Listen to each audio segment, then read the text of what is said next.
Airport ഓഫീസറായിട്ട് എത്ര നാളായി? 4 വർഷം.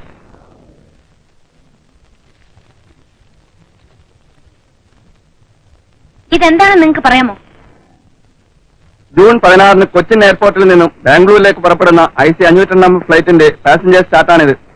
ഡോക്ടർ രാജൻ എന്നൊരാൾ ആ ഫ്ലൈറ്റിൽ യാത്ര ചെയ്തതായി ഇതിലുണ്ടോ? ഇല്ല, യാത്ര ചെയ്തിട്ടില്ല. ജൂൺ 17-ാം തീയതി ബാംഗ്ലൂരിൽ നിന്ന് കൊച്ചിയിലേക്ക് പുറപ്പെട്ട AC 502 നമ്പർ പാസഞ്ചേഴ്സ് ചാർട്ടിൽ ഡോക്ടർ രാജൻ യാത്ര ചെയ്തിട്ടുണ്ടോ?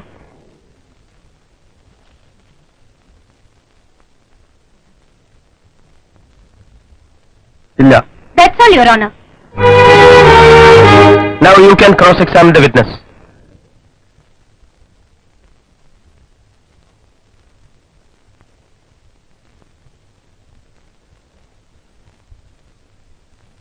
നിങ്ങളുടെ പേരെന്താ പറഞ്ഞേ?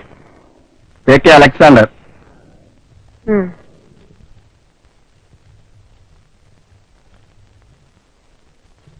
മിസ്റ്റർ മിർസയെ നിങ്ങൾ അറിയുമോ? ഏത് മിർസ? നിങ്ങളുടെ പാസഞ്ചേഴ്സ് ചാർട്ടിൽ നമ്പർ 16 ആയ മിസ്റ്റർ മിർസ വഹീദ് എന്ന പേരിലാണ് ഡോക്ടർ രാജൻ സഞ്ചരിച്ചതെന്ന് ഞാൻ പറഞ്ഞാൽ നിങ്ങൾക്ക് നിഷേധിക്കാൻ കഴിയുമോ?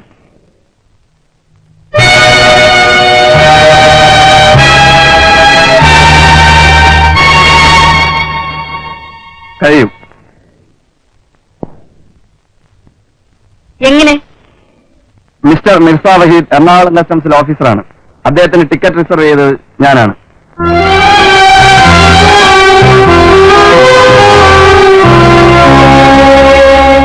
That may be noted, Your Honor.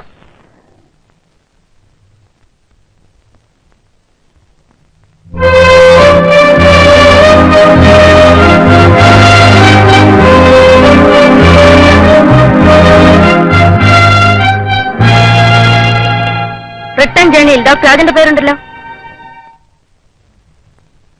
Number 28 doctor രാജനല്ലേ? അതെ. പിന്നെ നിങ്ങൾ ഇല്ലെന്ന് ചീഫ് എക്സാമിനേഷൻ പറഞ്ഞതോ? ഈ ഡോക്ടർ രാജൻ MA PhD ആണ്. പ്രതി ഡോക്ടർ രാജൻ MBBS MS അല്ലേ?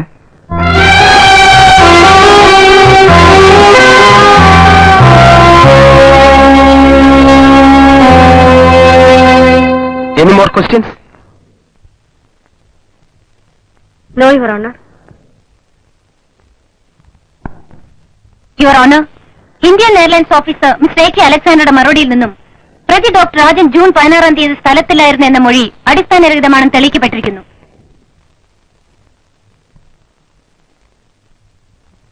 Let me go to the next point. Doctor രാജന് MCH സെലക്ഷൻ കിട്ടിയെന്നും ജൂൺ 16-ാം തീയതി, അതായത് ഡോക്ടർ ഉണ്ണികൃഷ്ണൻ കൊല ചെയ്യപ്പെട്ട ദിവസം പ്രതി ഡോക്ടർ രാജൻ ബാംഗ്ലൂരിൽ 1ാം ടെസ്റ്റിന് പോയിരുന്നെന്നുമാണ് പ്രതിഭാഗം വാദിച്ചത്. But I can prove through my next witness that the defense versions are incorrect and false. Call the witness.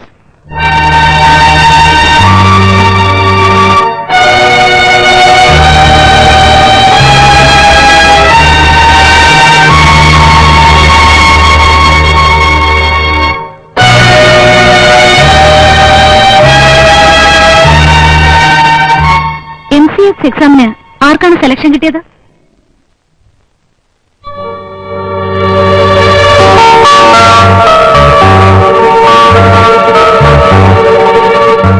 Doctor Unnikrishnan.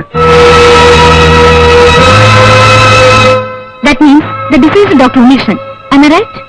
Yes, you are right. Please note the point.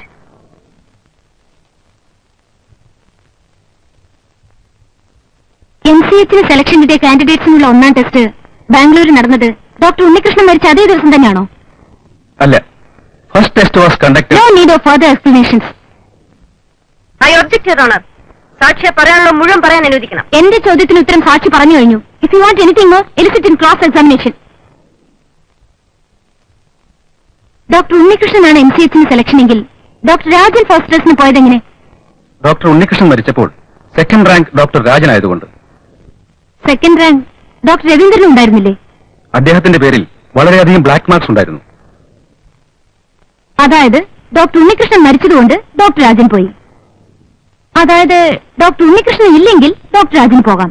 That means doctor ഉണ്ണികൃഷ്ണനെ ഇല്ലാതാക്കിയാലും doctor രാജന് പോകാം.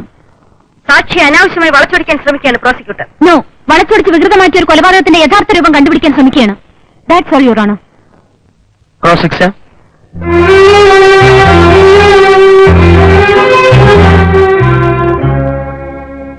No your honour.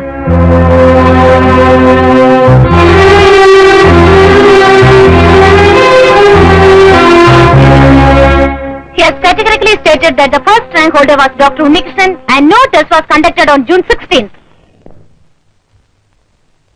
Doctor Unnikrishnan ജീവിച്ചിരുന്നാൽ തന്റെ ജീവിത സാഫല്യമായ foreign degree എന്ന സ്വപ്നം യാഥാർത്ഥ്യമാക്കുവാൻ സാധിക്കില്ലെന്ന് മനസ്സിലാക്കിയ doctor Rajan സ്വന്തം കാറിന്റെ break പൊട്ടിച്ച ശേഷം അതിന്റെ കീ നിർബന്ധപൂർവ്വം ഡോക്ടർ ഉണ്ണികൃഷ്ണനെ ഏൽപ്പിക്കുകയും അതുവഴി ആക്സിഡന്റ് എന്ന വ്യാജേന ഒരു കൊലപാതകത്തിന്റെ മാസ്റ്റർ പ്ലാൻ തയ്യാറാക്കുകയാണ് ചെയ്തത്.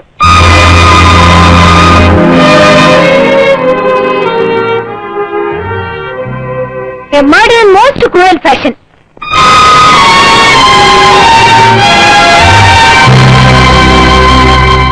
ആ കൊലപാതകം കൊണ്ട് കുടുംബമാണ് ചിന്ന ഭിന്നമായത്.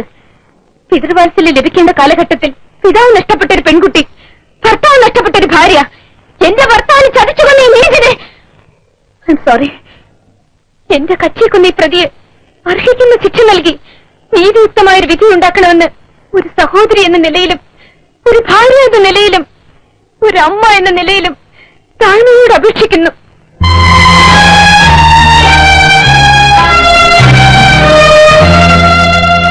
Case is adjourned to August 12th.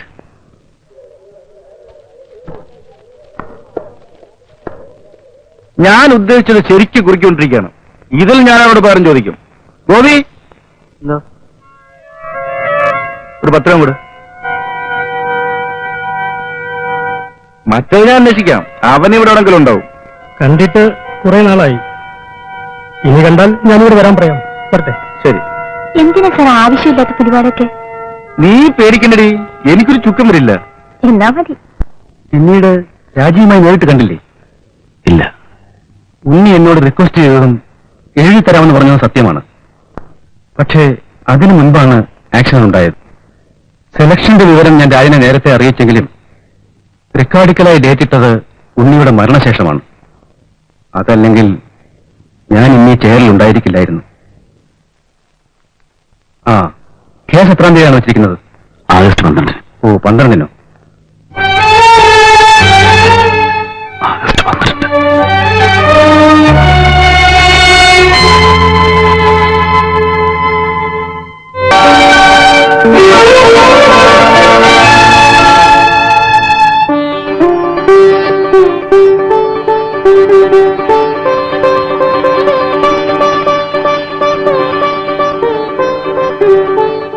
Happy birthday.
ആ ഗേറ്റ് അടച്ചിരിക്കും.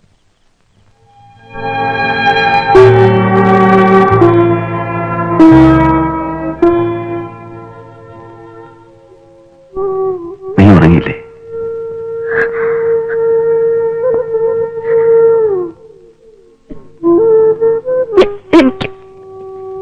എനിക്ക് ഉറക്കം വരില്ല ചേട്ടാ. നാളെ എന്റെ താലിക്ക് വില പറയുന്ന ദിവസമല്ലേ?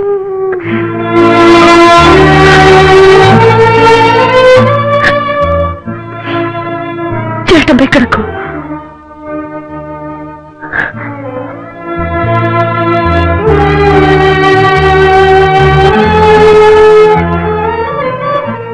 പെങ്ങൾക്ക് സുഖമല്ലേ?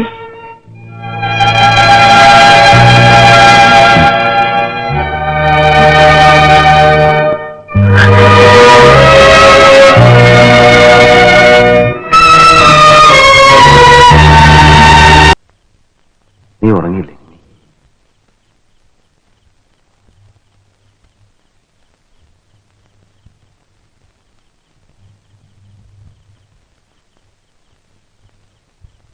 എനിക്ക് നിന്നോട് വളരെ പ്രധാനപ്പെട്ട ഒരു കാര്യം പറയാനുണ്ട്. എന്താ ചേട്ടാ? നീ നിന്റെ ഭാര്യ മാത്രമല്ല, എന്റെ രക്ഷക കൂടിയാണ്.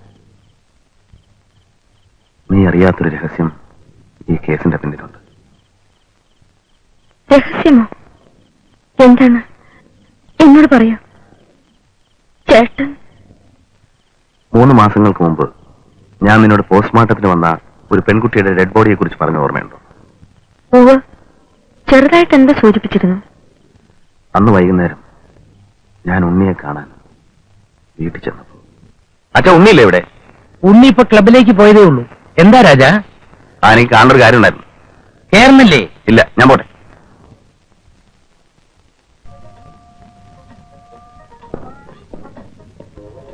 സോമ, ഉണ്ണി വന്നില്ലേ ഇവിടെ? ഇല്ല സാർ. കുടിക്കാൻ എന്തുണ്ട്? എന്ത് വേണം?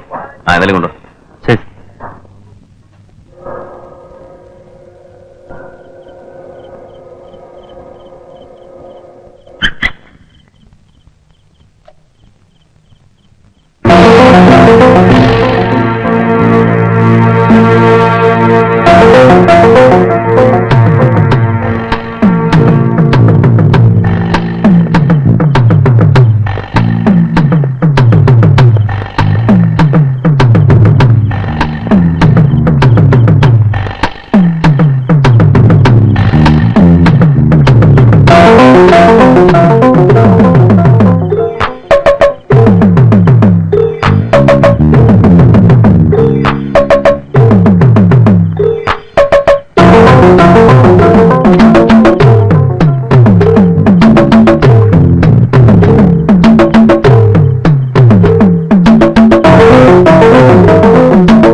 സാറോട്ടിരിക്കായിരുന്നു. ഉണ്ണി സാറ് മേലുണ്ടല്ലോ. എവിടെ? ടെറസില്. ഓഹോ. ഇൻസ്പെക്ടർ സാറിന് ഡോക്ടർ ഉണ്ണികൃഷ്ണനാണ് എന്റെ വയറ്റിൽ കിടക്കുന്ന കുഞ്ഞിന്റെ അച്ഛൻ. അദ്ദേഹം എന്നെ വിവാഹം കഴിക്കാതെ എന്നെ പറഞ്ഞു വഞ്ചിച്ച സ്ഥിതിക്ക് ഞാൻ ഇനി ജീവിച്ചിരിക്കുന്നതിൽ അർത്ഥമില്ല. ഞാൻ എന്റെ ജീവിതം ഇന്ന് അവസാനിപ്പിക്കുന്നു. എന്റെ ആത്മഹത്യയുടെ പൂർണ്ണ ഉത്തരവാദിത്വം ഡോക്ടർ ഉണ്ണികൃഷ്ണനാണ്. Diana George.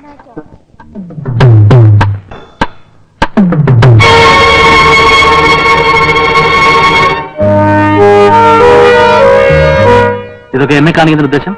സത്യമായിട്ട് ഞാൻ ബ്ലാക്ക് മെയിൽ ചെയ്യാൻ വന്നതല്ല സാർ. എനിക്ക് അങ്ങനെ ഉദ്ദേശം പോലില്ല സാർ. പിന്നെ ഡോക്ടർ ഉണ്ണികൃഷ്ണൻ ഈ സമൂഹത്തിൽ വളരെ പേരും പെരുമയുള്ള ഒരു പ്രധാനപ്പെട്ട വ്യക്തിയാണ്. ഒരു ഭാര്യ, കുടുംബം, കുഞ്ഞ്, അങ്ങനെ കൊള്ളാവുന്ന സെറ്റപ്പ് അല്ലേ? ഞാനും ഡയാനയും തമ്മിൽ കണ്ടിട്ട് തന്നെ എത്രയോ കാലങ്ങളായി. അതെനിക്ക് എങ്ങനെ അറിയാം സാർ? സാർ, ഞാൻ വീണ്ടും പറയുന്നു, ഞാൻ നിങ്ങൾ ബ്ലാക്ക് മെയിൽ ചെയ്യാൻ വന്നതല്ല സാർ. ഞാൻ നിങ്ങളെ രക്ഷിക്കാൻ വന്നാണ് സാർ. രക്ഷിക്കാനോ? മനസ്സിലായില്ല. അല്ല, ഞാൻ ഈ കത്തിപ്പോ പോലീസ് സ്റ്റേഷനിൽ കൊടുത്താൽ നമ്മൾ എടുക്കുന്ന സ്ഥലം ഇതല്ല, അറിയാലോ. നിങ്ങൾക്കിപ്പോ എന്താ വേണ്ടത്? എനിക്കൊന്നും വേണ്ട. അയ്യേ, ഞാൻ ഡോക്ടർ ഉദ്ദേശിക്കുന്ന വിധത്തിലുള്ള ആളെയല്ല. ഈ കത്തിൽ പറയുന്ന സംഭവവും ഞാനുമായി യാതൊരു ബന്ധവുമില്ല. ബന്ധമുണ്ടെന്ന് പറയാൻ വേണ്ടി വന്നതല്ല സാർ. ഞാൻ പറഞ്ഞില്ല ബ്ലാക്ക് മെയിൽ ചെയ്യാൻ വന്നതല്ലെന്ന്. എന്നാൽ നിങ്ങൾ പോണം. രക്ഷിക്കാൻ വന്ന ആളെ ഇങ്ങനെ തഴഞ്ഞാലോ? കൂടുതൽ വാചപടിക്കാൻ നിന്നാൽ ഞാൻ പോലീസിനെ വിളിക്കും. എന്തോ? പോലീസോ? പട്ടാളത്തെ വിളിക്കും. പോലീസൊന്നും എനിക്കെന്താ? അകത്താവുന്നത് നിങ്ങളായിരിക്കും. വരട്ടല്ലേ? പിന്നെ നിങ്ങളുടെ വന്നതിനാ? ധൃതി പിടിക്കില്ല സാറേ. സാറേ, ഞാനൊരു പാവപ്പെട്ട ഡ്രൈവറാണ്. ഇനി സാറിനെ പോലീസിൽ പിടിപ്പിച്ചതുകൊണ്ട് എനിക്ക് എന്റെ കസിൻ സിസ്റ്റർ തിരിച്ചു കിട്ടുമോ? ഇല്ല, അതെനിക്കറിയാം. പിന്നെന്താ? നമുക്കിതൊക്കെ ഒന്ന് ക്ലോസ് ചെയ്യുന്നു സാറേ. ഞാൻ ബ്ലാക്ക് മെയിൽ ചെയ്യാൻ വേണ്ടി വന്നല്ല കേട്ടോ. സ്വന്തമായി ഒരു ലോറി പോലും ഇല്ലാത്ത ഒരു പാവപ്പെട്ടവനാണ് ഞാൻ. ഒരു ലോറി, ഒരു കൊച്ചു വീട്, ഇവയെല്ലാമാണ് എന്റെ സങ്കല്പങ്ങൾ. അതിന് ഞാനെന്തിനാണോ പറയുന്നത്? സാറൊന്ന് മനസ്സ് വെച്ചാൽ എനിക്ക് അല്പം ചില്ലറ കിട്ടും. ഒരു 2 രൂപ. 2 രൂപ എന്ന് പറഞ്ഞാൽ 2 ലക്ഷം രൂപ. 1 ലക്ഷത്തിനൊന്നും വലിയ വിലയില്ലല്ലോ. അത് തന്നെയല്ല, സിമെന്റിന്റെ കമ്പിക്കൊക്കെ തീ പിടിച്ച വിലയാ. എന്റെ കയ്യിൽ ഇനി പണമില്ല. കള്ള പറയുന്നത്. ഞാൻ രാവിലെ ബാങ്കിൽ പോയി നോക്കി 1.5 ലക്ഷം രൂപയുണ്ട്. 50 രൂപ അളിയോട് ചോദിച്ചാ പോലെ. ഈ പേരും പറഞ്ഞ് എന്റെ ഇന്ന് പണം പിടിക്കാൻ വന്നിരിക്കണല്ലേ? കൈയെടുക്ക്.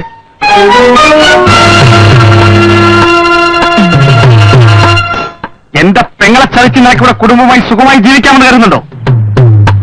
24 മണിക്കൂറിൽ ഞാൻ പറഞ്ഞ എമൗണ്ട് എന്റെ കയ്യിൽ വന്നിലും കൊണ്ടല്ലോ. എന്നെ പോലീസിലൊന്നും പിടിപ്പിക്കില്ല. നിന്റെ കച്ചവടം ഒതുക്കിക്കളയും. നിനക്കറിയാമോ ഞാൻ ആരാണെന്ന്? നിന്നെ കൊല്ലാൻ തോക്കും കത്തിയൊന്നും വേണ്ടടാ. ഇത് കണ്ടോ, ജസ്റ്റ് ആൻ ആക്സിഡന്റ്. 2 ദിവസം കൂടി നീ ജീവിച്ചോ. അത് കഴിഞ്ഞ് നീ ജീവിക്കണോ വേണ്ടോ എന്ന് ഞാൻ തീരുമാനിക്കാം.